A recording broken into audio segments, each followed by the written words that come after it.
guys, it's Kalyn. Welcome to my channel, Notions on Novels. Today I'm going to be doing the Unpopular Opinions book tag. This is by far one of my favorite videos to watch, so it was only a matter of time until I joined in on all the fun. And of course, I'll link the creator down below. So jumping into number one, what is a popular book or series that you didn't like? For this, I feel like a lot of people don't like this book very much, but I would still consider it a popular trilogy, especially when it first came out, and that is Matched by Ali Condi. I detest this book so much. I picked this up because I had just come out of The Hunger Games and Divergent, and I really just needed something to fill that void in me. I really needed just to read another great dystopian. Obviously, Match did not do that for me. In fact, I've only read the first book, but I've heard from others who've read the entire trilogy that it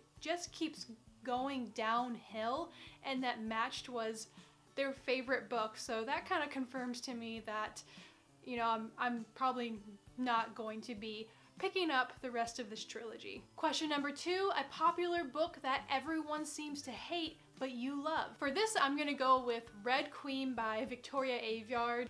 I really loved this book, but people are really torn on it, and it seems like the consensus is that for those who didn't particularly enjoy it is because it seems to pull a lot of themes that are similar to other books. But as someone who has read all three books that are out so far, I would say that it becomes a bit more unique as the books go on. I don't feel like it's copying anything necessarily, but even with that said, Red Queen is still my favorite out of the three. Question number three, a love triangle where the person did not end up with the person that you wanted them to. For this, I'm gonna go with Clockwork Princess by Cassandra Clare. I feel like I need to explain this one a little bit more, and for those of you who've read this, you know what I'm talking about. So if you haven't read Clockwork Princess or you plan on reading it, you know, skip ahead. I'm gonna put like a spoiler warning, and so if you want to read this, just jump ahead to where the spoiler warning is gone. But yeah, so I'm gonna jump into spoilers right now. Okay, so throughout the entire trilogy, I was Team Will all the way. I just felt the chemistry between him and Tessa. So in the end, when Will and Tessa finally get together, even though it takes like 3 books to get there, we finally do, and I'm happy. And then it feels like I'm crushed in like a matter of 2 pages, and I'm torn about it because I really wanted Tessa to find love again, I guess. I don't want her to be sad, but in the epilogue when she ends up with Jem, I just don't like it. I just didn't feel it was right, and I know it's like 100 and so years later, so much time has gone on, so it should be okay, but for me as a reader, it seemed like it was moving on so fast because we just read about Will dying. And the thing about Jem's and Tessa's relationship is that there's a lot of different interpretations. For me personally, I never felt as though Tessa was in love with Jem. I felt as though she deeply cared for him and that she did love him, but not on that like romantic level. I always felt that her heart was with Will the entire time, even though she tried to deny it. To me, it seemed obvious. And another huge thing is that I was always wondering, you know, would Tessa make the same decisions if Jem wasn't sick? Now I'm primarily talking about the engagement because it just seemed like Tessa was staying in this engagement because Jem was sick. You could tell she wanted to desperately be with Will, but it also just seemed like she was sticking with Jem because, you know, he was going to die.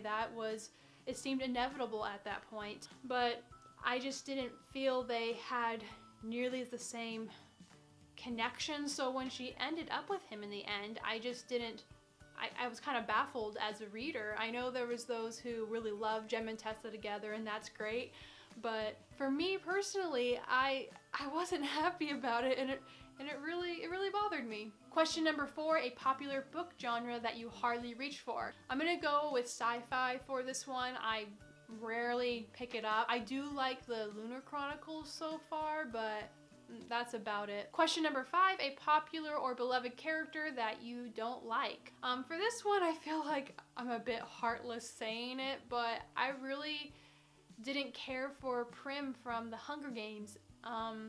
It's not that I didn't like her, I just didn't really care.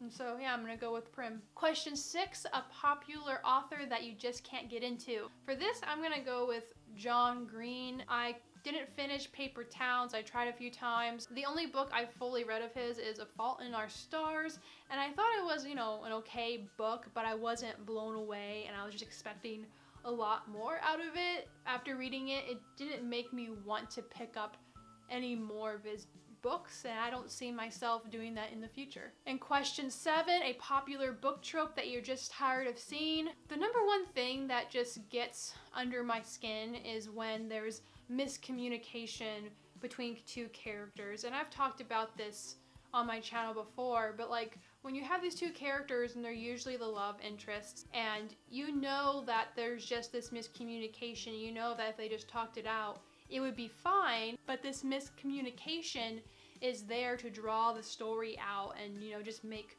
more drama, and I just don't like that. I'd rather have, you know, different things that go on in the book to lengthen it out besides, oh, the miscommunication and, you know, someone always walking away before the other person can tell them what they're thinking, or when they're about to tell them something and they just hold it back. That just, that makes me very angry sometimes. And question number 8, a popular book series that you have no interest in reading. I'm gonna go with Illuminae on this one. I've seen it everywhere and everyone seems to love it, but sci-fi, it doesn't make me want to pick it up just because of that, and it could be a great book, I'm sure it is, but I just have no interest. And question number 9, the saying goes, the book is always better than the movie, but what movie or TV show adaptation do you think did it better than the book? And for this I have a couple. Number 1, Vampire Diaries. I read the first 2 books in that series, didn't think they were nearly as good as the TV show. I